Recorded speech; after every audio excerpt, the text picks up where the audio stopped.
చెప్తున్నప్పుడు ఏమవుతుంది? వెలుగు కలుగుతుంది. ఏం కలుగుతుంది? వెలుగు. ఎప్పుడు కలుగుతుంది వెలుగు? నువ్వు దేవుని యొక్క వాక్యముని చెప్పడం ప్రారంభించిన వెంటనే ఇది నువ్వు ధ్యానం చేయాలి. నేను దేవుని యొక్క వాక్యమును ప్రకటిస్తున్నాను, నేను దేవుని యొక్క వాక్యమును విడుదల చేస్తున్నాను, నేను దేవుని యొక్క సువాసనను విడుదల చేస్తున్నాను, దేవుని యొక్క మహిమను నేను విడుదల చేస్తున్నాను, దేవుని యొక్క అద్భుతమును నేను విడుదల చేస్తున్నాను. ఎప్పుడైతే నువ్వు వెల్లడి చేస్తుంటావో అక్కడ ఏం కలుగుతుంది? వెలుగు.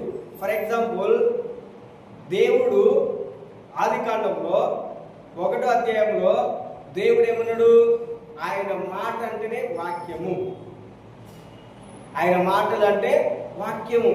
దేవుడు ఏమన్నాడు? వెలుగు కలుగును గాక. అంతే, ఎమ్మటే ఏం కలిగింది? వెలుగు కలిగింది.